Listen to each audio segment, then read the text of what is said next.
Namaste. Namaste. Good morning. Good morning. Right. So we are beginning from 9.16. Uh, shall we start? Kraturaham, that's the one, is it? Yes. Aham Kraturaham. Aham Kraturaham Yajna Swadhaham Aham Aushadham Mantroham Ahamevajyam Aham Agniraham Hutam.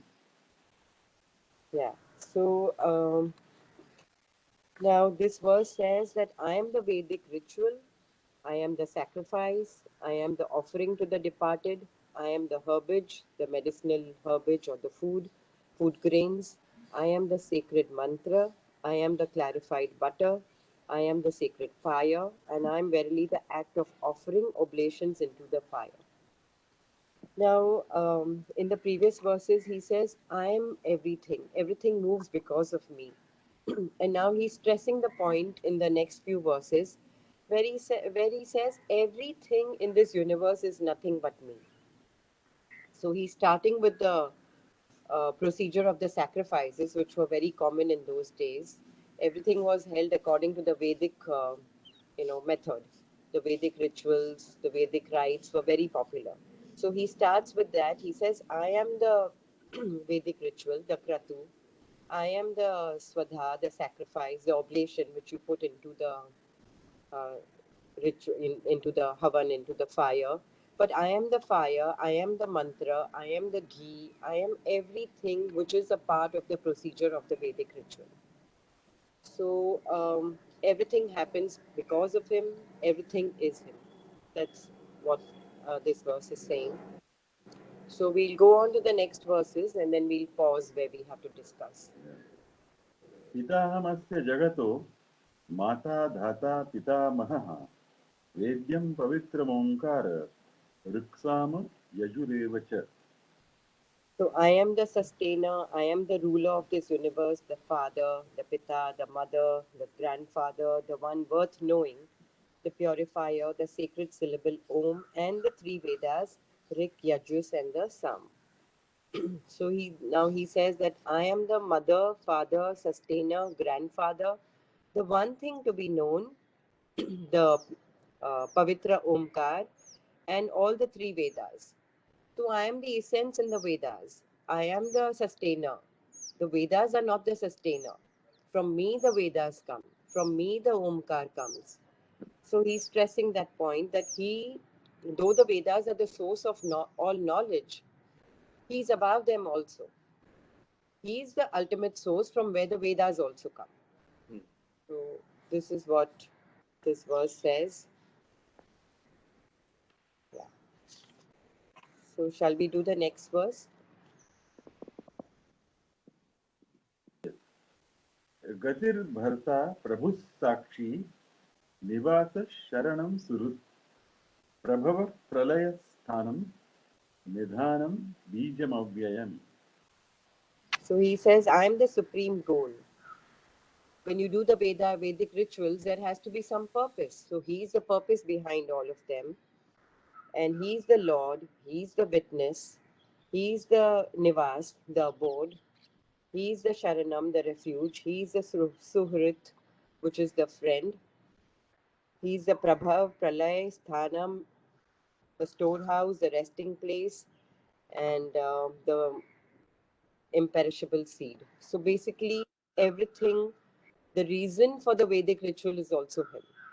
He is the witness. He is witnessing the ritual. He is the friend, the Lord, the shelter, and the origin, the end, the foundation, the storehouse. Everything is him. So he's going into details. There is no area where he is not. So basically, he's trying to cover all the areas, the emotional part, the mental part. He says, I am the Suhrit, the friend. Then, so shall we read the next one if there are no questions? Tapamyaham aham varsham nigrinham yutsujami cha Amrutan chaiva mrityuscha sadasat chaham arjuna. Yeah. So I radiate heat as the sun. Tapamyaham, I give heat. I hold back as well as send forth showers. Arjun, I'm immortality as well as death. Even so, I'm the being and the non-being, the Sad and the Asat. So he's all pervasive. The heat, the rain, the holding of the rain, the withholding of the rain and sending forth of the showers, or the holding of anything. It's like even to release the child from the womb, you need the power of God. Everything is because of him. He sends forth beings, rain, everything, and he holds back. He is the existence, the non-existence, the reality, the death, everything. He's the heat, and yeah, you can take that thing as and Mrityu as evil and good, as death and life. All of it is him. All the powers are within him. Normally, we would, contrast death with life, but here it is contrasted with immortality. Yeah, because life also has to end in death. Because So, life and death is considered as one phenomenon, yeah, and immortality is considered correct. getting Yeah. out of that cycle. Yes. Yes. Okay. Yes. Absolutely. Yes. So, cyclicality and non-cyclicality. Non. In, Yes. in that sense, we can take it. In that sense. Yeah. Yeah. Right. So yeah. So he holds. He sends forth. He's the heat. He's the life. He's everything. So now we shall do 9.21. No, Sorry, 9.20. 9.20. Yeah. त्रैविद्यामां सोमपा पूतपापा यज्ञैरिष्ट्वा स्वर्गतिं प्रार्थयन्ते ते पुण्यमासाद्य सुरेन्द्रलोकम् अश्नन्ति दिव्यान् दिविदेव भोगान्. Yeah. So the knowers of the three Vedas. So here it says those who perform action with some interested motive, as laid down in the three Vedas, and drink the sap of the Soma plant, and have thus been purged of sin, worshipping me through sacrifices, seek access to heaven, attaining Indra's paradise, that's Surindra Lokam. As a result of their virtuous deeds, they enjoy the celestial pleasures of gods in heaven. So he says the knowers of the three Vedas, the people who are so well versed, who know everything is written in the three Vedas, which is very extensive. And to know the three Vedas, you can imagine how scholarly or how intelligent a person would be. And they drink the drinkers of the Soma. Now, the Soma is a drink from it's a juice of a creeper plant, which people used to offer in the Vedic Havan at that time, and it is supposed to be kind of immortal. In the Hatha Yoga also, we have studied. Sabir Bhai was explaining to us when he was explaining Khechari Mudra. He said that when you put your tongue backwards and you taste that amrit, the nectar is used. The word is soma only, the nectar which is there, and it was said that even half a second, shana ardham api, so that even for half a second, if you taste that somras, you are not a victim of premature death, old age, or poison. So I wanted to ask Sabir Bhai, it doesn't really talk of moksha. It talks of not dying so fast, premature death. It talks of being healthy all the time, and not being a victim to poison. So, but it doesn't talk of moksha. So here it says that people who know the three Vedas and who drink the Soma juice, who are purified of their sins, and but these people also want to go to heaven. Their goal is not the ultimate.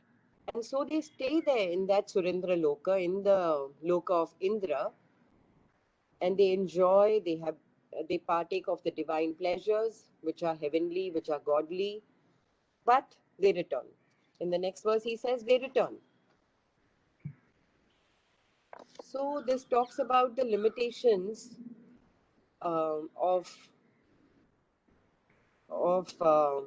the Vedas also, of knowing the Vedas, of all the ritual activities, of leading a very pious life.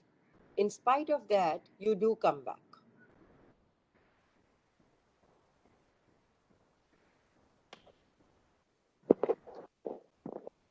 Yeah. I think the one second.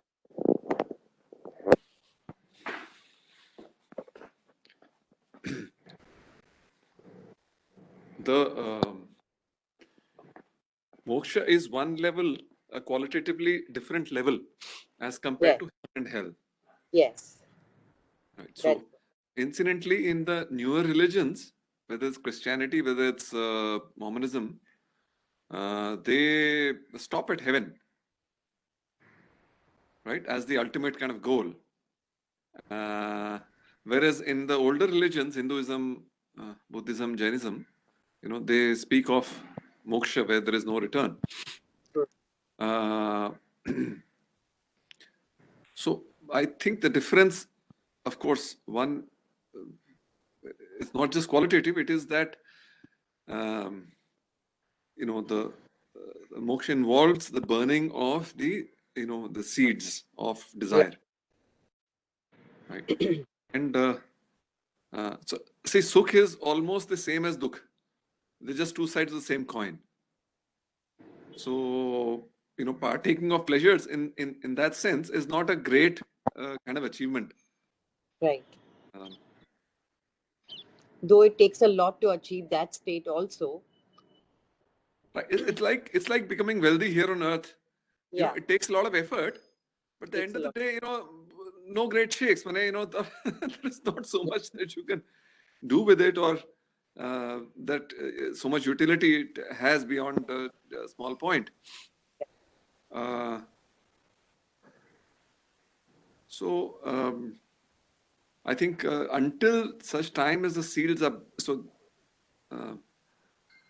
uh, the difference between moksha and just I wanted to highlight, since you had said that, look, they're still here, both in Hatha Yeah, Yoga also. I think what they're saying is that the premature death, if I remember correctly from the text, premature.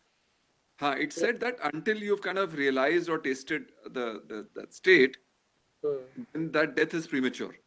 Yeah. But that's equivalent to what in Zen they call Satori. That is the first glimpse of the ultimate, but it's just a glimpse. And then you kind of lapse back into our regular humdrum existence. Yeah. So, um, so I think a lot of actually, some say that sadhana actually begins only once you have actually once you have kind of had a glimpse, because Yeah. then you realize that that plane is so very different, and Yeah. it's it's of a different dimension, Right. and so you're neither satisfied with what you have here on the Oh, earthly planes, nor have you still kind of attained the actual divine plane. So it's like a hmm. Trishanku, you're in between. A lot of dissatisfaction, and thereby really sadhana begins at then, only then. I think that I Yeah. agree with that point of view. It sounds plausible.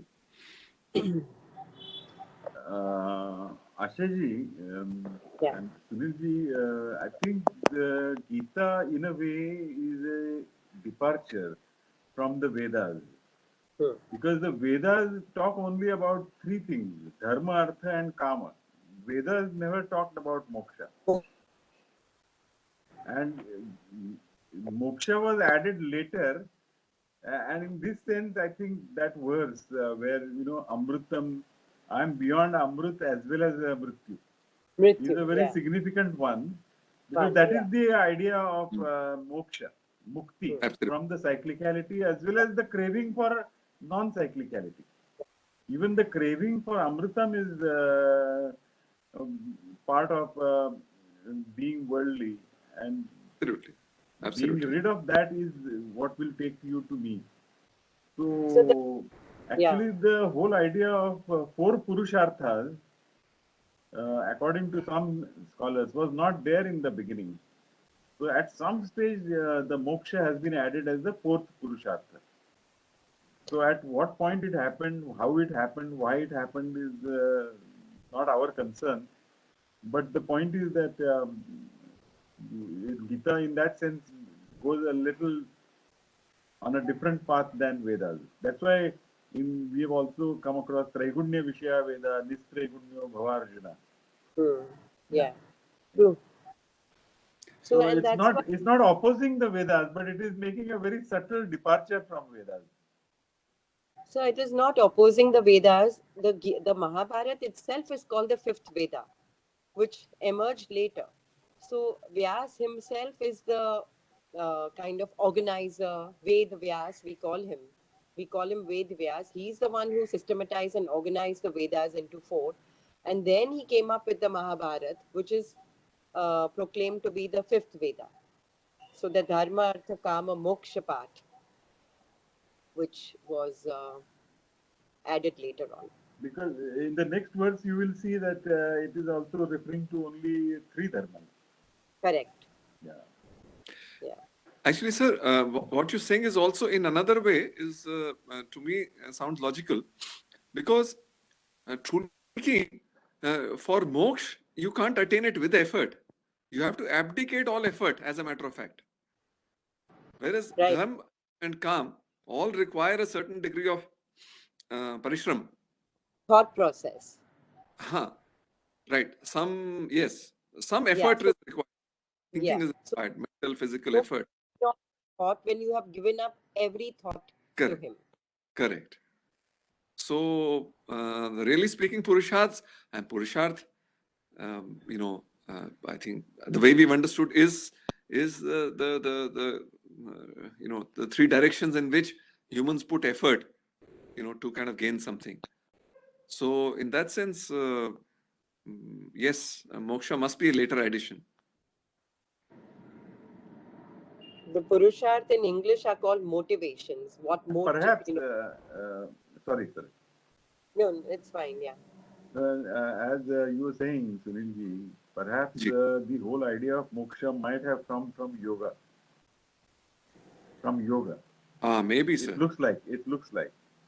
And that's why, Gita tries to bring together yoga and all other schools. And Right. every chapter therefore ends with saying it is a yoga, some yoga. Correct. Yeah. No doubt, sir. Gita is definitely a yoga. Yoga seems to have a great influence on Gita. Yeah, and vice versa. Gita has also had a tremendous influence in yoga itself. No, but Patanjali Yoga Sutra, I think, is dates before yoga, no? Before Gita, perhaps. No. No, sir. Patanjali Yoga Sutra is 2000 and Gita is 5000 years old.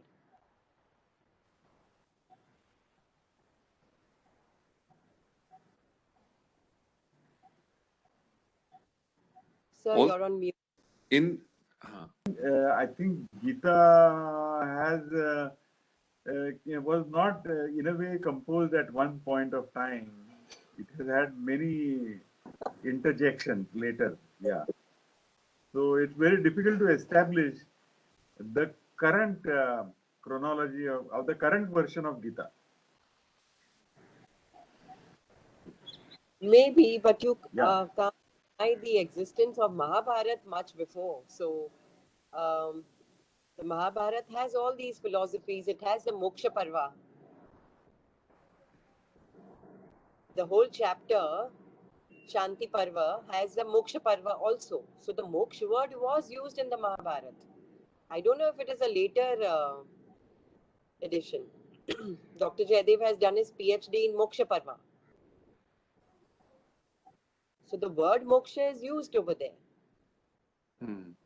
And Patanjali Yoga Sutra came much later. We are told it came about 2000 years ago and Gita is 5000 years ago. So the Bhagavad Gita as such, if there are later editions, I don't know. So also in Patanjali Yoga Sutra, the term used is Kaivalya. Correct. They don't so much use, though the two are kind of meaning the similar thing, but the term they use is Kaivalya. Moksha is used more in Jainism. So it's difficult to say who took what from where, but Yeah. just Anyway, these are debatable things, and we can spend a lot of time on them. Maybe we can read the next verse because both these verses go together.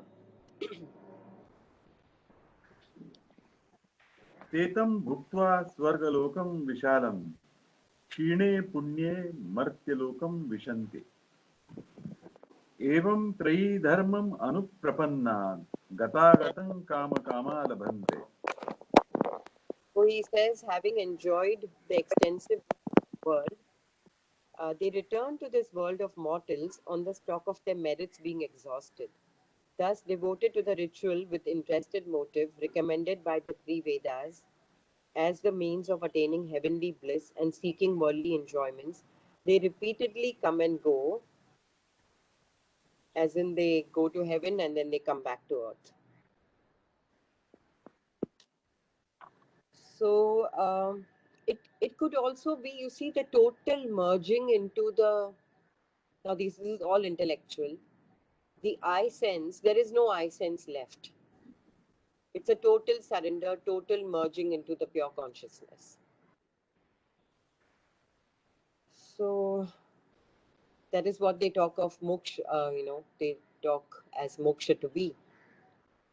But here, this ritualistic act makes you come and go.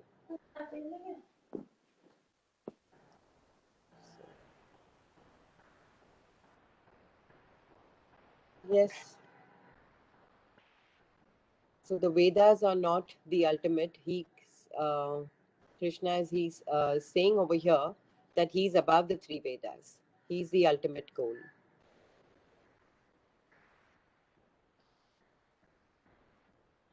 So we'll understand this verse because there are other verses which point out to this. Why does he say that?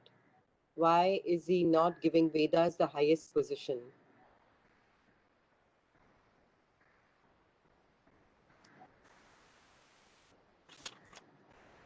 अनन्याश्चिन्तयन्तो मां ये जनाः पर्युपासते तेषां नित्याभियुक्तानां योगक्षेमं वहाम्यहम्.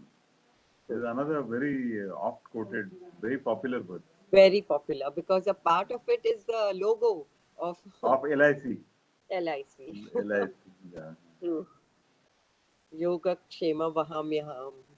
That is Okay, because so the first chairman of LIC was Sir C.D. Deshmukh. He was the okay, finance minister also at that time, who nationalized okay, the life insurance. And he all was a right. great Sanskrit scholar. Acha, acha. Yeah, he had won he was the highest scorer in Sanskrit at the matriculation examination. And he had Wow, won the Jagannath Shankar Sheth Scholarship of wow. Bombay University. Acha. So he took up this He logo from picked up this, yes, the Gita. Yogakshemam Vahamyam. Very apt. Correct. Very apt, very apt. It's like then the now thing is Zindagi ke saath bhi, Zindagi ke baad bhi. So apt, yes. Yeah. So the devotees, however, who solely loving me, constantly think of me and worship me selflessly, to those ever united in thought with me, I bring full security and personally look after their needs. The yoga and the kshema he's talking about, kshemam. He gives you what you don't have and he preserves what you already have. But he says that ananya chintayanta, that you don't think of anything else. That's your one and whole thing, objective in life. There is no thought about anything else. And here, interestingly, in 9.14, he uses the word upasate and nitya yukta. Here he says pari upasate and he says abhiyuktanam. So that pari, he's used the prefix pari. In 9.14, if you see, both these words are used.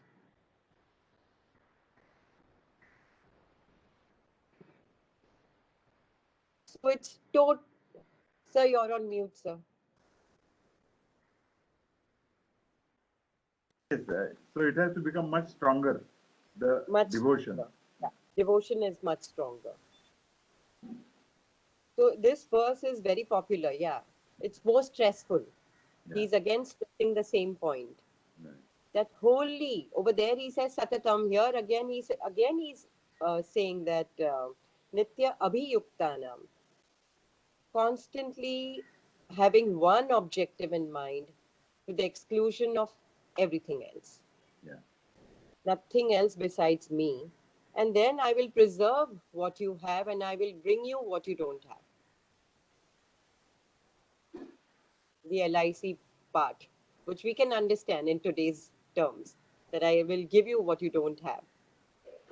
I will sustain you, I will hold you, I will look after you, I will protect you.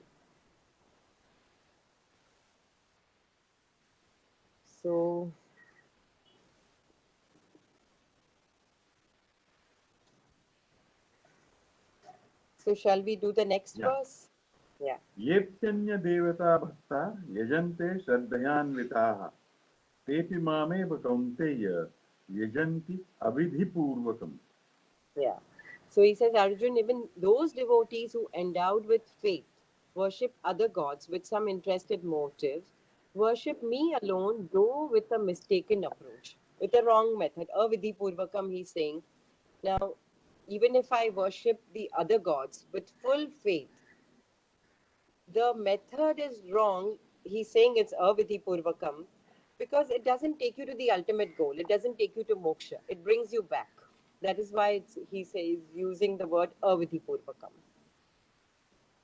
It's like you don't know, you're ignorant of the right method. The right method is only him. There is nothing else besides him. So, but it takes you closer to him because the sincerity in worship is there. At least the I sense is being transcended. You are sincerely worshipping something more than you, above you.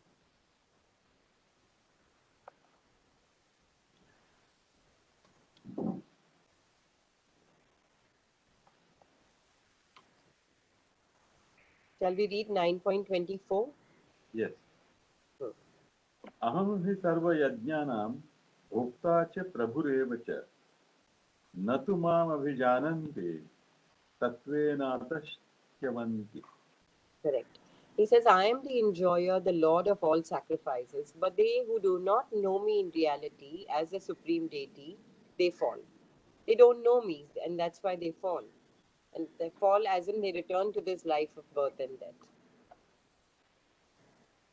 So people are not able to perceive the highest. But as they go on worshipping with faith, with devotion, slowly, slowly, the clarity would come and they would understand that there is one above everything.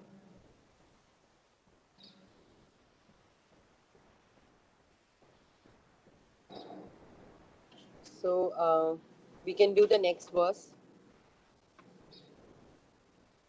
यान्ति देवव्रता देवान् पितॄन् यान्ति पितृव्रताः भूतानि यान्ति भूतेज्या यान्ति मद्याजिनोऽपि माम्. Hmm. Those who are votaries of gods go to the gods. Those who are votaries of the mains reach the mains. Those who adore the spirits reach the spirits. And those who worship me come to me alone. That is why my devotees are no longer subject to birth and death. So now there are different people in the world. They have different kind of mindsets. Naturally, the interest will also be different according to their mindset. So there are various things they worship. They worship the dead. They worship the spirits. There are so many books on laws of the spirit world. Um, Now all this may be true, but they all limit it. They don't reach moksha. They don't reach freedom, the ultimate freedom or kevalya. They come back. Though the material benefits they do get, they are protected and they do enjoy a lot of other things and they live in a different plane only. So maybe the pain part is a little less because the understanding is more, but nonetheless, the moksha part is not there. So we have people worshipping different things. So all that is limited.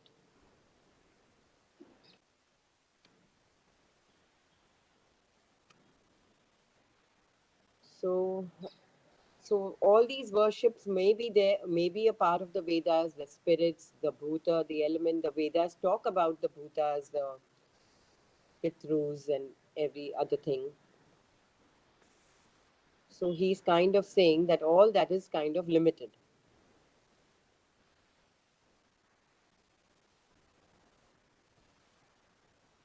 So we do the next verse. Yes. Patram pushpam phalam toyam yo me bhaktya prayachyate tadaham bhaktyuparhitam ashnami prayatatmanah. He says, whosoever offers me with love a leaf, patram, a flower, a fruit, or even water, I appear in person before that selfless devotee of sinless mind and delightfully partake of that article offered by him with love.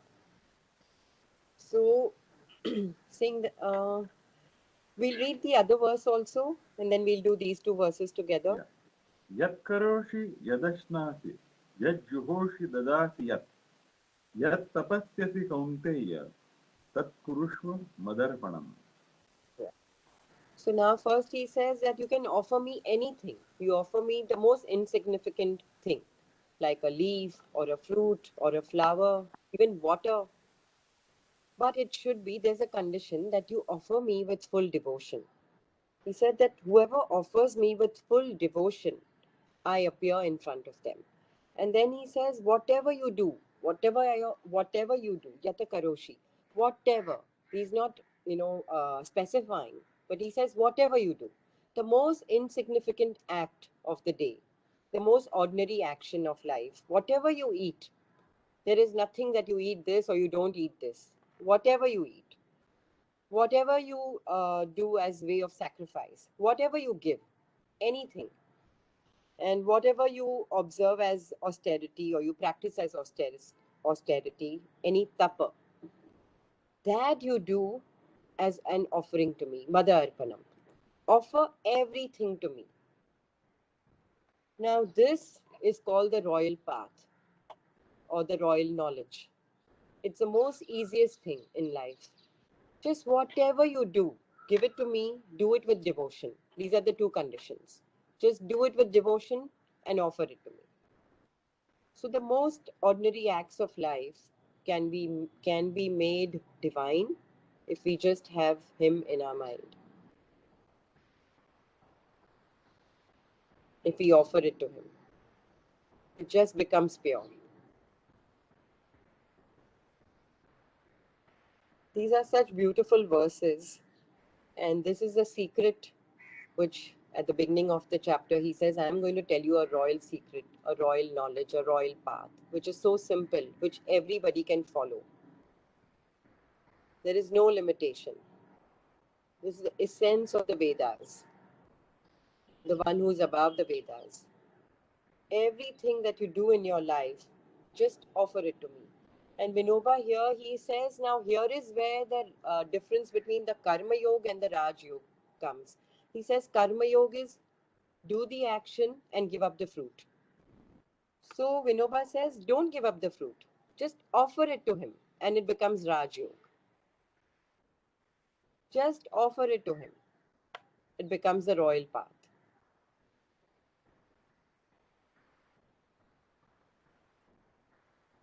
Don't give it up. Take it and offer it to him.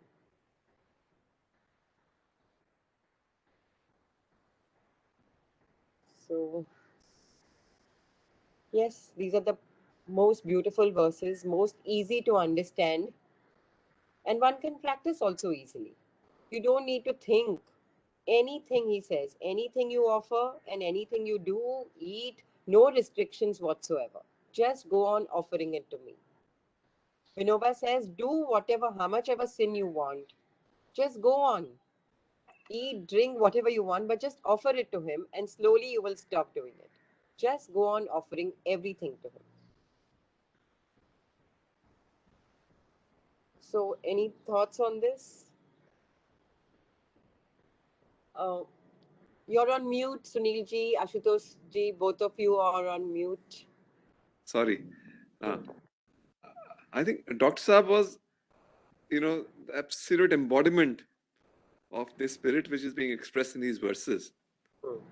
In that, while he obviously never articulated, at least to my knowledge, in that manner, but every little action of his was, kind of dedicated, and that's what brought, Absolutely. divinity to his actions. Yeah. You could. It's difficult to describe. I'm at a loss for words. Yeah. But the critical difference again here is the novice, loses sight of the physical dimension and focuses on the ethereal dimension and faces the hard knocks of life, and then goes through this journey. Oh, whether this is real, that is, etc. Really, when you're on the other side, when you realize that even as you go on in the physical existence, in the material existence, you do what you have to, but internally, everything, the action and the result both are just offered to him. Right? That I think also what is indicated here, and I just one need look no further than Dr. Saab to kind of get the essence of many of the verses in this chapter, I feel. Absolutely. So, any other thoughts on this, sir? Would you like to say something, Ashutosh sir? Is Mahindra sir there? Okay.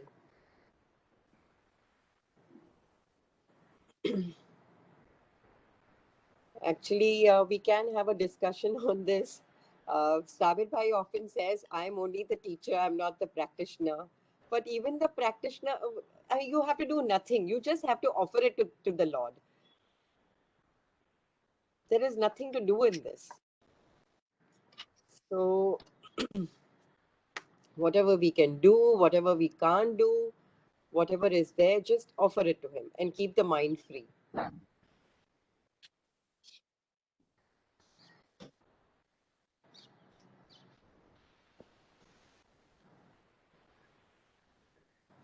It's a very simple verse, but whether whether we, yes, Mahindra sir, you're there. Can you uh, share your thoughts on this, please?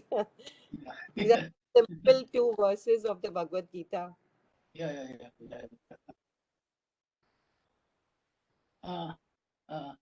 We have our limitations. Limited with our own limitations, we are trying to reach the place which the Lord is explaining here. From self to the supreme self, number of shlokas has been given. And in fact, it is difficult to single out one or two or three or even n number of shlokas to describe him. Now that is the limitations. But one after another is taking us to realize or have a glimpse of that. In fact, I don't recall the text. Somewhere it was said, Sakrijam Jnanen Shishyam Syat Samyak Jnane Swayam Guru. This was a small text somewhere I have read. Even once who has experienced him, he may consider himself to be a student in the whole life or a number of life, even once. Or Sakrijam means yada kada, once a while, abhi, tabhi. If one is capable of experiencing him once or yada kada, he may consider himself to be a student where we are going. And Samyak Jnane Swayam, the person who is in constant touch with that reality, he himself may consider himself to be yoga, guru of that. Now, somewhere in between, we are trying to reach to that level. It's very, very difficult, of course. But the one thing is that he has separated from me wherever he wants to say that means the supreme. And he has distinguished the supreme self from the individual self in the form of spirit. There is the spirit, there is the supreme spirit. There is the self, there is the supreme self. This self is trying to reach or to visualize what that supreme self is that, and some techniques are also being given in between. Offer this, offer this, offer this, offer this. See, we must also realize that we have a lot of limitations in our chitta. But of course, Abhyasa Vairagya is there. We can practice on that and that and that. Give a thought on whatever has been said. Pursue the path. It's likely that sometimes we may get a glimpse. I mean, that's what I'll take it as, understand.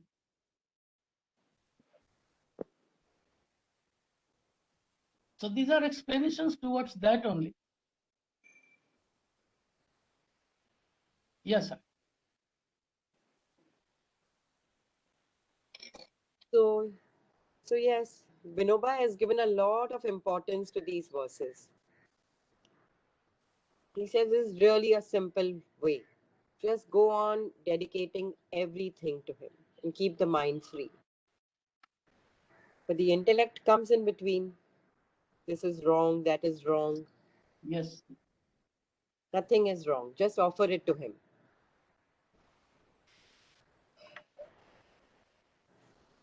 So shall we read the next verse, Yes. please? Yeah.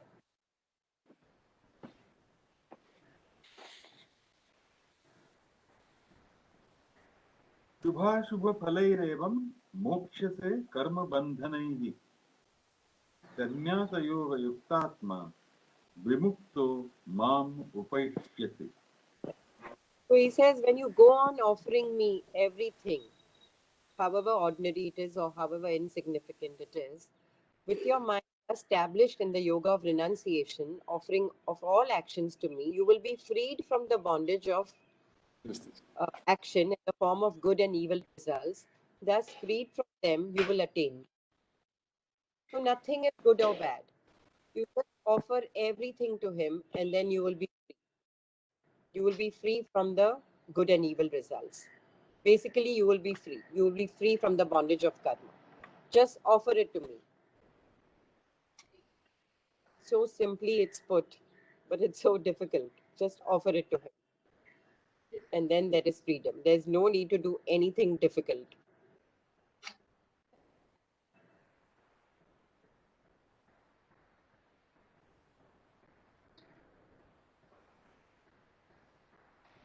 Shall we do the next verse? Samoham, sir. Now the point, Yeah.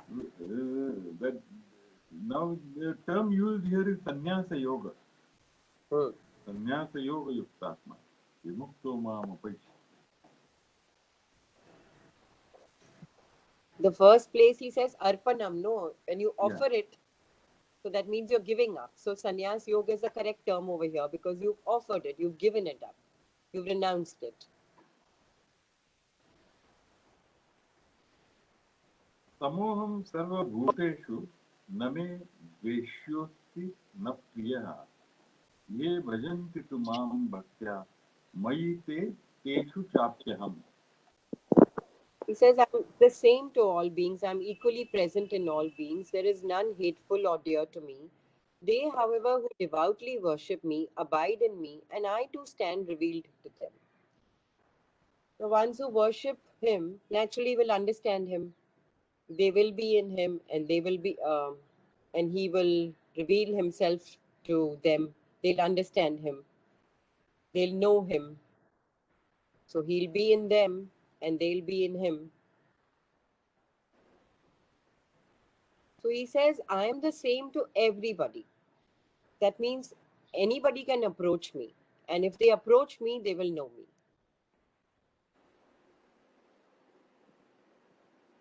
The point is that we have to take the first step.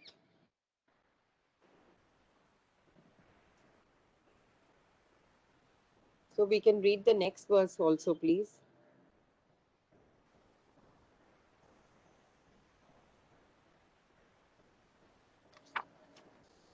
अपि चेत् सुदुराचारो भजते माम् अनन्यभाक् साधुरेव स मन्तव्यः सम्यग् व्यवसितो हि सः. Even if the vilest sinner worships me with exclusive devotion, he should be regarded as a saint, for he has rightly resolved.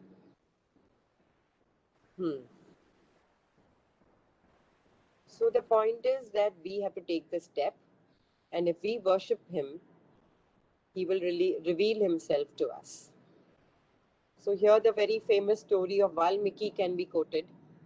Valmiki just started saying Mara, Mara, Mara, and he reached the ultimate. So we can begin from anywhere. So we can give up everything to God. The most wicked acts, we may say, we may feel guilty that I did it. No, we have to offer it to him. Keep nothing with yourself. Offer everything to him. The good, the bad, the pious, the pure, the impure, everything.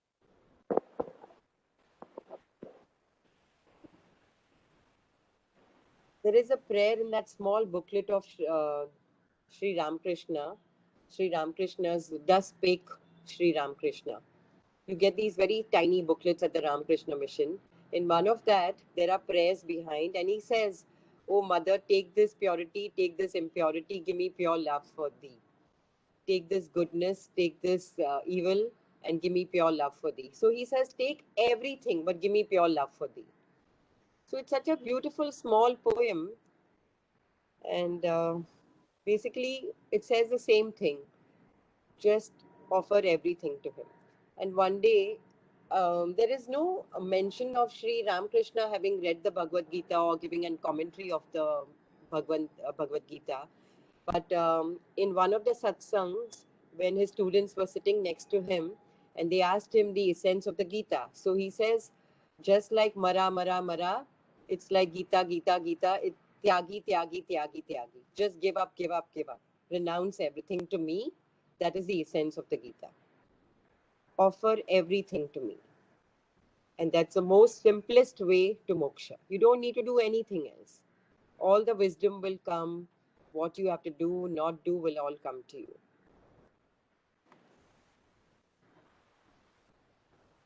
Once Mahatma Gandhi was asked, the secret of life or the secret of successful life, can you tell us in 5 words? So he said, oh, I can do it in 3. Renounce and enjoy. Okay. Yeah, so nice. There is some Isha Upanishad, Yeah. of which translation, but then I think it's so beautifully said. Renounce and enjoy. So nice, yeah. See, but also it's true because for a modern man who's so embroiled in, earning money, earning a livelihood, sustaining himself also, it's very difficult to do difficult techniques. So the simplest thing would be offer everything to him. How many people can have the luxury of spending so much time on themselves?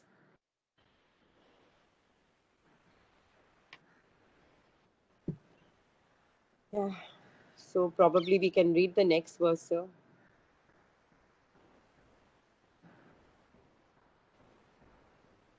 भवति धर्मात्मा शाश्वत शान्तिं निगच्छति कौन्तेय प्रतिजानीहि न मे भक्तः प्रणश्यति. So he says that when he offers everything to me, when he takes my path, speedily he becomes virtuous and attains abiding peace. Know it for certain, Arjun. Says Kaunteya Pratijanihi. My devotee never perishes. Know it for certain that my devotee never perishes. So one has to have a faith also in this path.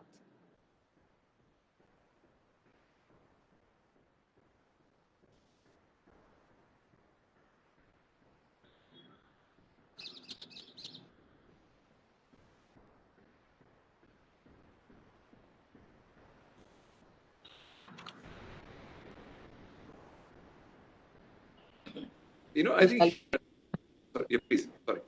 Yeah, please, no. Go on, please. No, I said, I was just going to say, sir, read the next verse, but please go on. I'm saying, so here, that my devotee never perishes. But there is a larger meaning to it than just, that such a person never comes to grief or never dies. As a matter of fact, I think devotees have to actually go through a great deal of discomfort in life. Yeah. Right. But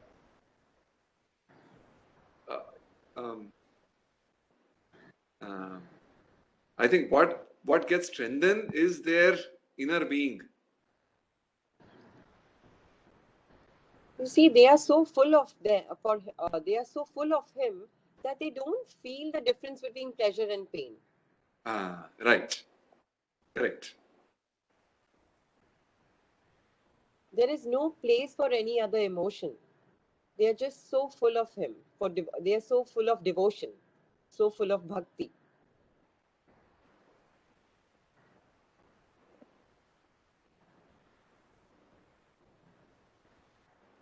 Like Sri Ramakrishna or Raman Maharishi or so many other saints, like even Mirabai, she drank the poison. How did it matter to her? But it was some liquid for her. She drank it. They are so full of him that they see nothing in the outside. Their mind is not over here. Right. Yeah. So even when they physically perish, actually, Yeah. they have reached the imperishable part of their being. And that's, Yeah. I think, what the Lord means. Yeah. That and you never perish means you will reach that imperishable core. Yeah. In the if we take history, Bhagat Singh. Now, this Bhagat Singh was a very young boy. He was around 22 or 23 when he was executed, and he was Right. at a time where he could have got married. His family was, in fact, wanting him to get married and live a normal life. But he said, if I ever have to be born again, I would like to be born in India and sacrifice my life for my motherland. And happily, he went to the gallows. There are examples of people who have a different kind of a mental makeup, who are dedicated to something else, in this case, to their motherland.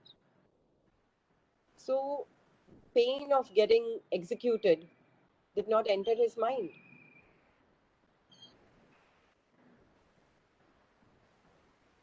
Correct.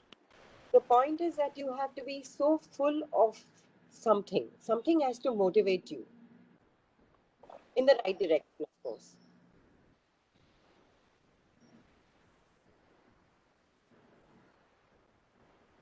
Very true. And it has to be.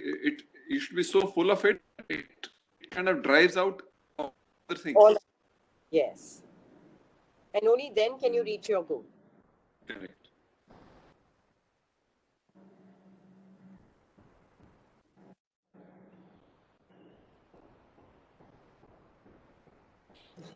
So, shall we read the 9.32?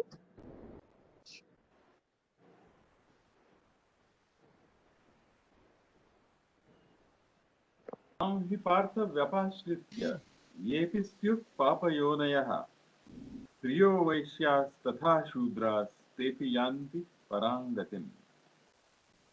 So this is the most controversial verse. It says, Arjun, in Vaishyas, Shudras, as well as those of impious birth, they may be, whoever they may be, taking refuge in me, they too attain the supreme goal.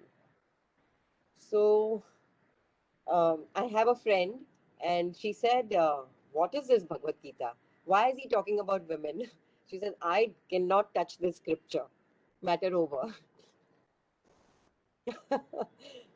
So, what are our thoughts on this? What are our views on this controversial verse in the Bhagavad Gita? Battery is over. I would say actually it is showing the dynamism of culture. And earlier the Vedas had denied this power of worship and performance of sacrifices to women, Vaishyas and Shudras.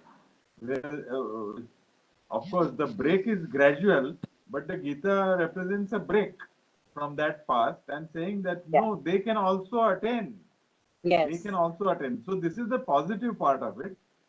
Perfect. And Yeah. we have to take that context into account. Yeah.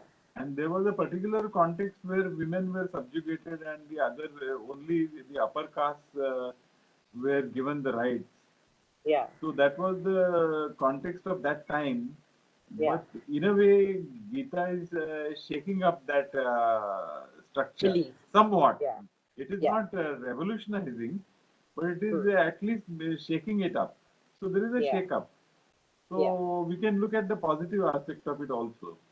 But the Very true. prevalent prejudices are very clear from this verse. Yeah. Yeah. True. Which we Very don't have, in the modern sensibility, we do not accept these. Yeah. They don't accept it. Yeah. I know at least two people who who read the Bhagavad Gita every day in spite of it. And if you ask them, they said, yeah, but these two verses we don't, you know, abide by or acknowledge, but we read the rest of the Bhagavad Gita. So there are people who ignore these two verses and read, but they don't try to understand the meaning or why this verse is there. So basically, we spoke a lot about the Vedas in this chapter, and this Vinoba says that the Vedic rituals and rites were so difficult, they were not accessible to all because women, by default of their structure, of their physiological, pattern, could not abide by this strict ritualistic worship of the Vedas. And even the Vaishyas, they were engaged in, earning money, serving society. Where was the time to do all these rituals? So they were debarred from this.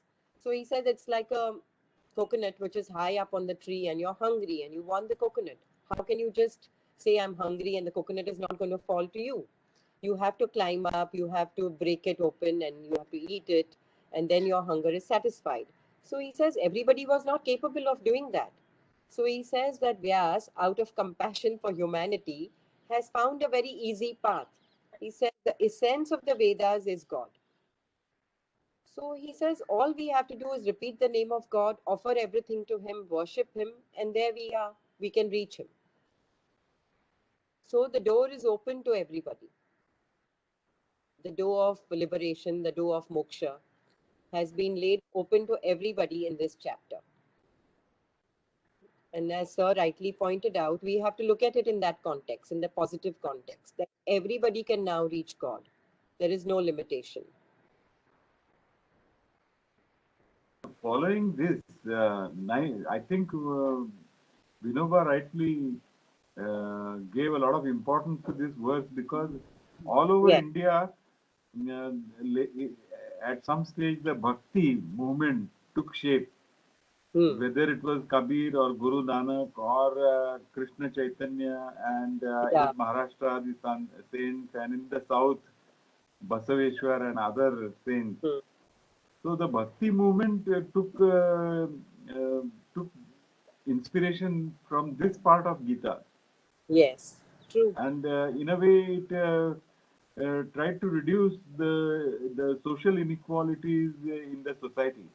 Yeah. By in Maharashtra, every single craft has one saint, and he was accepted as a saint by the mainstream.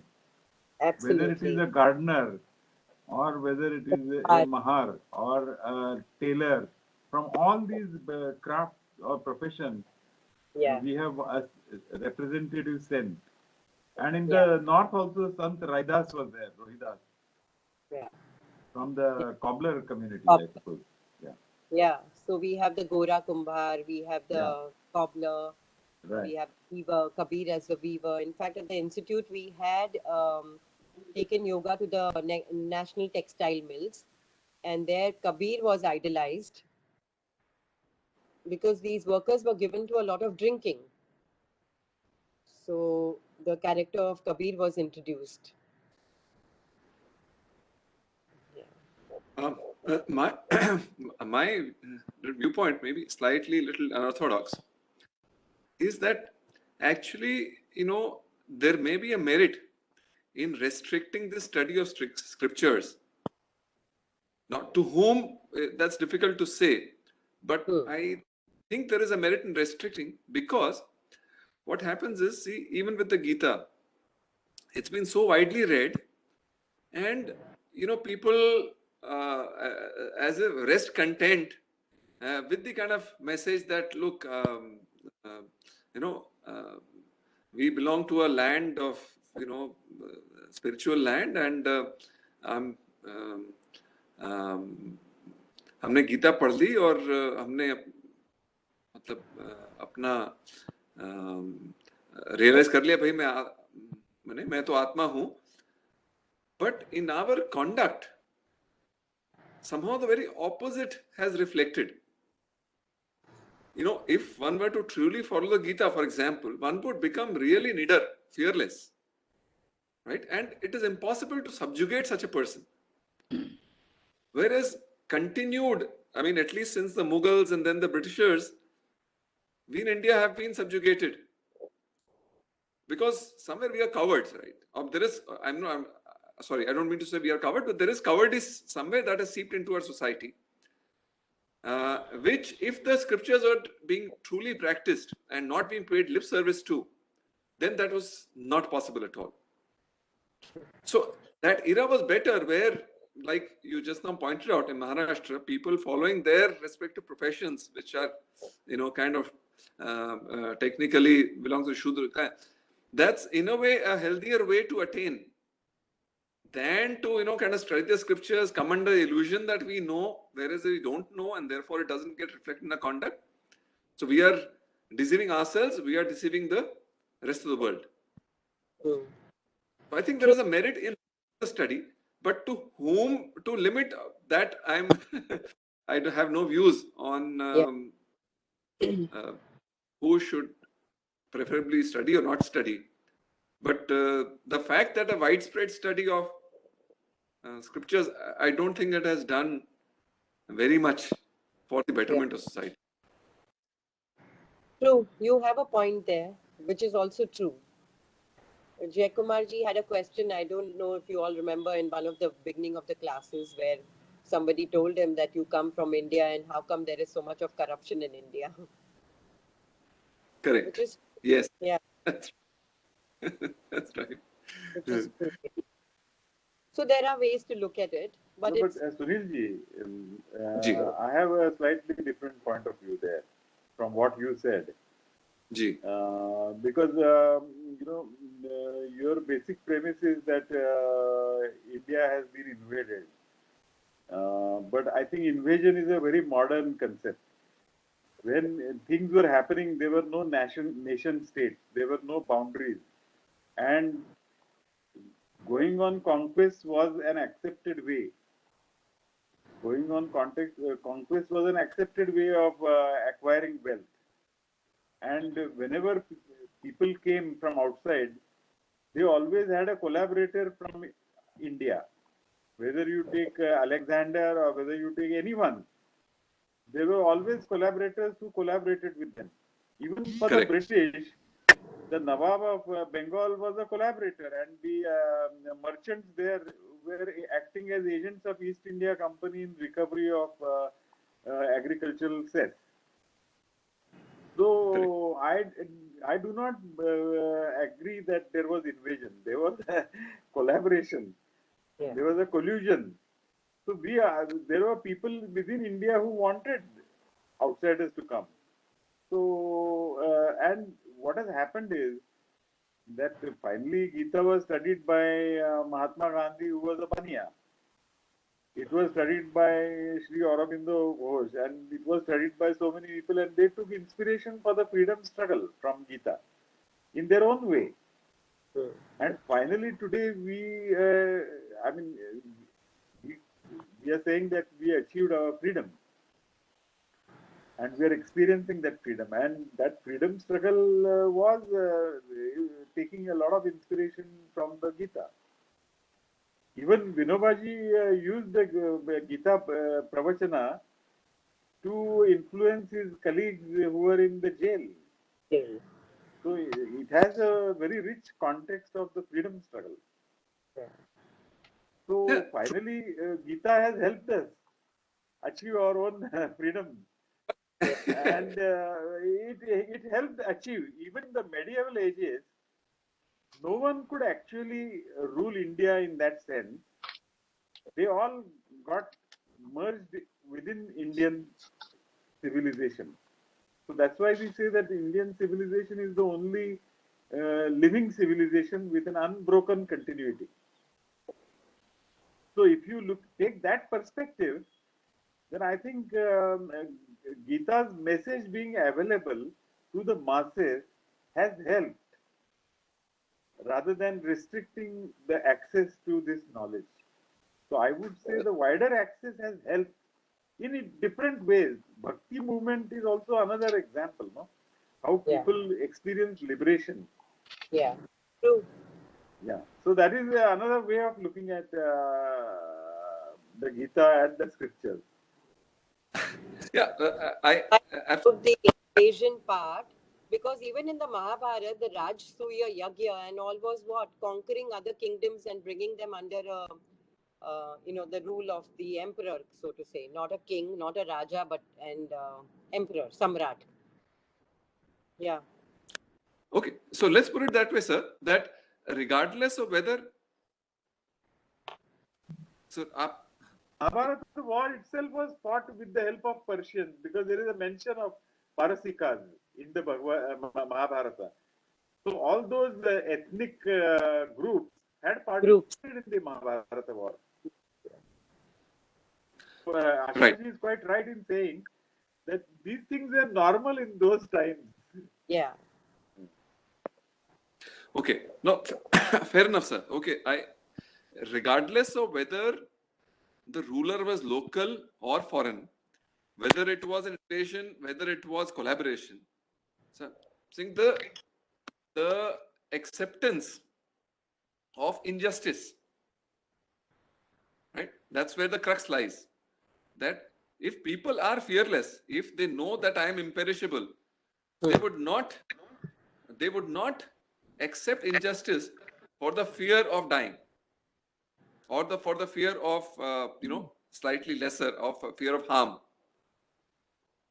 Right? So the capacity to tolerate injustice by whoever or whatever, like they say, the perpetrator of hinsa or injustice is as much at fault as the one who tolerates it. Right? So therefore, the message of the scriptures somehow is not congruent with the way that a large part of society has conducted itself in our country for a large part of our recent existence, is the way I would say. I didn't quite get that. The whole message of the Gita is to make Arjun fight the evil. Yeah, exactly. That's right. Huh. Right, isn't it? Yeah. Whereas Yes. if we have lived with evil, if we have accepted evil, if we had made compromise with evil, if we are not able to fight with evil, we may know the Bhagavad Gita, but if it doesn't translate into action, Correct. then actually, so what happens is we lie content, saying that हाँ हमको तो गीता अच्छा है, बहुत अच्छा है, हमने तो पढ़ लिया, और तो जो हम गीता के हिसाब से कर रहे हैं, ऐसा अपने को भ्रम हो जाता है. जब पढ़ते हैं तो हम तो हमको प्रैक्टिस नहीं करते हैं, हम पढ़ते हैं लेकिन प्रैक्टिस नहीं करते हैं. Precisely. See, क्या है, ना पढ़ो तो ठीक है, आप एक कम से कम ये भ्रम में तो नहीं रहते कि भाई हाँ हमको मालूम है. You realize that I am ignorant. चलो मैं अपने समझ के हिसाब से कर रहा हूँ, fair enough, right? आपको एजुकेट किया जा सकता है. लेकिन myself included, in fact myself I am the first I may say culprit. Doctor साहब इसीलिए मुझे बार-बार हमेशा कहते थे कि भाई अपने इंटेलेक्ट को जरा थोड़ा लगाम दो. हाँ, क्योंकि पढ़ के सोचते हैं कि भाई अरे बस बस हमको तो सब मालूम है. Whereas डॉक्टर जो है ना ऐसे बहुत इंटेलेक्चुअली बात करते थे, तो डॉक्टर साहब कुछ भी नहीं बोलते थे. At the and he would say, so you spoke like a politician. न यहाँ के न वहाँ के, बस. एंड फिर nothing else, over, matter over. correct. Abhi, if you take Saint Mira's example, she fought by not fighting, I would Yeah. say, or she fought without confronting. Yeah.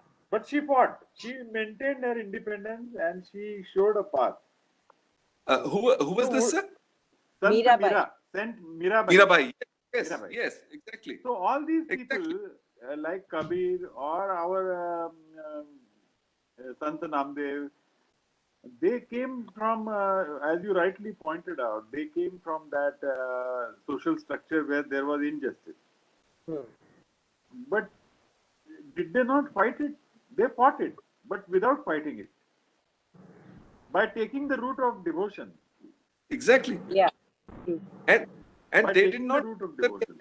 scriptures is what I'm saying. They listened, they simply were with themselves. They without the benefit of the intellect, so to say, in quotes, right? They just remaining true to their being. They found the path and they had the courage of conviction to go with the path. Right. Right?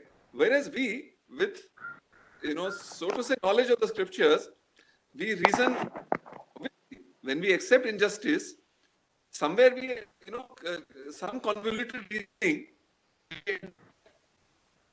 justify that lack of, so to say, lack of resistance. The Right? point So is that study is not complete. When the study is complete, the courage and all is a natural outcome. When we go on having, when we have not studied properly, then the intellect comes in between. You justify. So for Mirabai also, she did not consciously fight, but she was so full of Krishna that her mind was only there. Exactly. So that's what he says, Satatam, always, constantly worshipping me. Upasate, Pari Upasate, Nitya Yukta. He goes on using that. It's constant, exclusive devotion. When that is there, then there is no other thought. Then you just basically walk on that path towards him. And nothing deters you. Nothing comes in the way. There's only him. So for Mirabai also, if she had to drink the poison, okay. Her mind was totally on a different plane. Like for even Bhagat Singh, I brought in that example because for him it was only the motherland, or for that matter, Shivaji. Aurangzeb saluted Shivaji. If we read history, Shivaji, there was nothing else besides the motherland.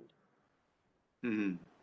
So when you are so full of something to the exclusion of other things, then you automatically have the courage and you reach the goal. There is nothing which is deterring you. So, Yes. it's So 10:15. I think we can wind up and we'll continue begin with on the next. Yeah. Sorry, I will not be able to join you all today, and I will see you next Sunday, but surely. Right. I will come for class on maybe Tuesday or Wednesday. I'll message that.